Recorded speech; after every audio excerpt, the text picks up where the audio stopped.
मामू लंदन से एक खूबसूरत गुड़िया लेकर आए। ये है लाबूबो डॉल, बहुत खास है, मामू ने हंसते हुए कहा। गुड़िया वाकई प्यारी थी। गुलाबी फ्रॉक, भूरे बालों की मोटी मोटी लटें और सबसे हैरान कुन बात, उसके मुंह में 9 दांत थे, बिल्कुल इंसानी दांतों जैसे। आयशा ने उसे फौरन अपने बिस्तर के पास रख लिया, मगर नानी अम्मा ने वो गुड़िया देखकर एक सर्द आह भरी और आहिस्ता से बोली, ये गुड़िया आम नहीं लगती बेटा, इसकी आंखें इंसानों जैसी हैं। सबने नानी की बात को मजाक समझकर टाल दिया, मगर उस रात पहली अजीब बात हुई। रात के 2 बजे के करीब आयशा की आंख खुल गई। कमरे में हल्की सी सरगोशी की आवाज थी। आयशा, खेलेंगे? आयशा ने चौंक कर इधर उधर देखा। कमरे में सिर्फ वो, उसकी बहन ज़ैनब और लाबूबो डॉल थी। घबराहट में उसने गुड़िया को देखा। गुड़िया की आंखें खुली थीं और वो पलकें झपक रही थी। आयशा चीख कर उठी। अम्मी अब्बू दौड़े आए। सबने गुड़िया को देखा, मगर वो वैसी ही बेजान लग रही थी। ख्वाब देखा होगा बेटा, अम्मी ने उसे गले लगाया। मगर अगली रात ज़ैनब की आंख पर खराश थी। रात को किसी ने नाखून मारे हैं, वो कांपती हुई बोली। कमरे में दरवाजा बंद था, कोई आया भी नहीं था। उसी दिन नानी अम्मा ने फैसला किया, ये गुड़िया जला दी जाए। मगर जब सबने गुड़िया को जलाने के लिए आंगन में रखा, तो गुड़िया ने अचानक आंखें खोली और एक आवाज निकली, मैं वापस आऊंगी, लाबूबो कहीं नहीं जाती। आग नहीं लगी, माचिस की तीली बुझ गई, लाइटर बंद हो गया। घर में एकदम सर्द हवा चली, जैसे कोई नादीदा साया गुजर गया हो। वो गुड़िया अगले दिन गायब थी। हफ्ते गुजरे, घर में चीजें अपनी जगह से गायब होने लगीं। छोटे बच्चे नींद में रोते, खिड़कियों पर नोकीले नाखूनों के निशान होते। एक दिन आयशा के कमरे की अलमारी खुली और अंदर गुड़िया बैठी थी, मुस्कुरा रही थी। उसके दांतों की तादाद 9 से बढ़कर 10 हो चुकी थी। जब गुड़िया वापस अलमारी में मिली तो आयशा के वालिदैन ने उसे फेंकने का फैसला किया। उस रात गुड़िया को एक थैले में बंद करके घर से बाहर कूड़े के ढेर पर रख दिया गया। लेकिन सुबह वही गुड़िया आयशा के पलंग पर बैठी थी। इस बार उसकी गर्दन हल्की सी झुकी हुई थी, जैसे वो कुछ कहने वाली हो, और उसके दांतों की तादाद 11 हो चुकी थी। नानी ने घर में किसी बुजुर्ग आमिल को बुलाया। आमिल ने गुड़िया को एक नजर देखा, माथे पर बल पड़ गए। ये सिर्फ गुड़िया नहीं है, ये उस वजूद का जिस्म है जो मुकम्मल होना चाहता है। हर नया दांत किसी की याद या जान की कीमत पर उगता है। घर में सबको हिदायत दी गई, गुड़िया को तन्हा मत छोड़ना और उसे आईने के सामने कभी न रखना। आयशा ने एक दिन बेख्याली में गुड़िया को अपने ड्रेसिंग टेबल पर रख दिया, जहां एक बड़ा आईना था। अगली सुबह वो चीख मार कर उठी। आईने में गुड़िया का अक्स मौजूद नहीं था, लेकिन उसकी अपनी आंखें सुर्ख थीं। ज़ैनब, उसकी छोटी बहन, दिन ब दिन कमजोर होने लगी।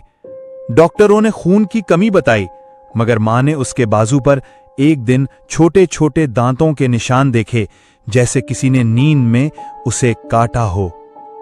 अब सबको यकीन हो गया कि लाबूबो ने कोई शक्ल इख्तियार कर ली है। नानी ने अपने पुराने संदूक से एक काला कागज निकाला, जिस पर हाथ से लिखा हुआ था, लाबूबो, वो गुड़िया जो 1901 में एडिनबरा में एक यतीम खाने से मिली थी, जहां 9 बच्चों की लाशें मिली थीं। सबके दांत गायब थे। कहा जाता है वो गुड़िया वहां एक बच्ची को मिली थी। उसने कहा, ये मुझे देखती है और कहती है जल्दी मुकम्मल होना है।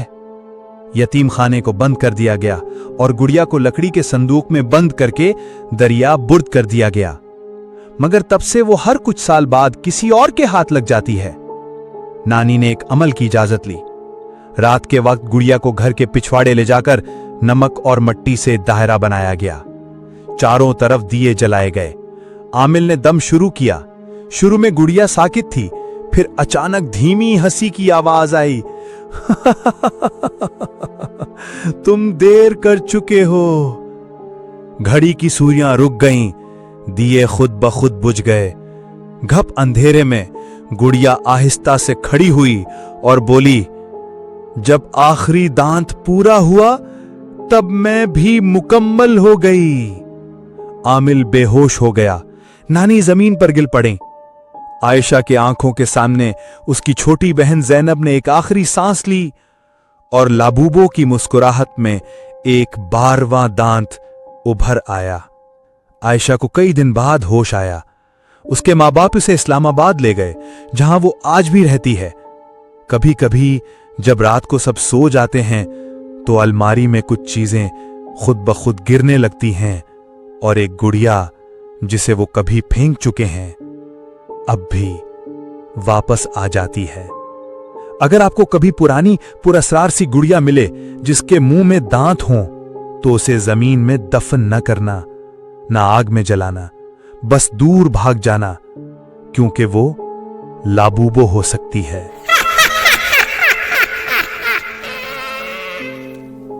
बढ़ते हैं आज की दूसरी कहानी की तरफ। ये किस्सा है जनूबी पंजाब के एक पसमानदा इलाके चक 97T का, जहां एक कदीम वीरान जमीन पर नया मकान बनाने का मंसूबा था। मालिक जमीन मलिक नईम ने शहर से कुछ मिस्त्री और मजदूर बुलवाए। उन्हीं मजदूरों में एक शख्स था हाजी इस्माइल, दाढ़ी वाला, खामोश मिजाज, वक्त का पाबंद और सबसे बढ़कर 5 वक्ता नमाजी। उसे सब सिर्फ एक सीधा सादा मजदूर समझते थे। उम्र तकरीबन 55 के करीब, हर वक्त तस्बीह हाथ में और बातों में ऐसा वकार जैसे सैकड़ों किताबें पढ़ चुका हो, मगर वो कभी अपने बारे में ज्यादा कुछ नहीं कहता था। मकान की तामीर जारी थी, काम सादा था, दीवारें, छत, बुनियाद। मगर तीसरे हफ्ते से अजीब बातें होने लगीं। एक रात चौकीदार चीखता हुआ भागा कि साहब, मकान की छत पर कोई सफेद कपड़ों में बैठा था, लेकिन हवा में था। सबने समझा वो कोई वहम है या रात के अंधेरे का असर। लेकिन फिर दूसरे दिन मजदूर नदीम ने भी बताया कि दीवार पर कुछ अजीब निशान थे, जैसे किसी ने नाखूनों से खराशें डाली हों और उनमें से ताजा खून रस रहा हो। रात को बर्तन खुद ब खुद गिरने लगे, कच्ची दीवारें टूटने लगीं और हर तरफ एक अजीब सी बू फैल जाती, जैसे जलती हुई हड्डियों की। चौथी रात सब मजदूर काम छोड़कर जाने का सोच रहे थे कि हाजी इस्माइल ने एक बात कही जो सबके लिए चौंका देने वाली थी। ये जगह आसान नहीं है, ये जमीन सांपों और सायों की गुजरगाह रही है और यहाँ कुछ छोड़ा गया है। सब हैरान। वो जो अब तक सिर्फ मजदूर था, ऐसे बोल रहा था जैसे किसी आलम गैब से बात कर रहा हो। फिर उसने वुजू किया, सफेद कपड़ों में आया और उसकी तस्बीह की आवाज में कुछ बदलाव सा आ गया। वो अरबी में कुछ पढ़ रहा था। आसमान की तरफ नजरें थीं और हाथ मुसलसल हिल रहे थे। फिर उसने जमीन पर पांव से एक लकीर खींची और बोला, इससे आगे अब वो ताकत ना आएगी। अगली रात उसने सब मजदूरों को एक जगह जमा किया। लकड़ियों की आग जलाई गई। हाजी इस्माइल ने सबको खामोश रहने को कहा और खुद कुछ पढ़ने लगा। आसमान साफ था, मगर जैसे ही उसकी तिलावत बुलंद हुई, आसमान पर बादल छा गए और एक झटके से हवा चलने लगी। आग की लपटें अचानक नीली हो गईं और सबने देखा एक धुआं सा बना जिसमें इंसानी आंखें नजर आ रही थीं। तब हाजी इस्माइल ने एक लफ्ज कहा, आजर बिन रूह जाहिर हो। और वाकई ही एक लम्हे के लिए एक साया सा बना, जिसने हाजी इस्माइल को देखकर सर झुका लिया, जैसे हुक्म का मुंतज़िर हो। जिन ने बादब होके कहा, माफ करना आका, मुझे मालूम न था कि आप यहाँ तशरीफ लाए हैं। अगर पहले पता होता कि आप सैयद ज़ादे हैं, शाहजी हैं, तो हरगिज आपके साथियों को तंग करने की जसारत न करता। शाहजी ने पुरसुकून लहजे में कहा, तू वही है जो यहाँ बंधा गया था।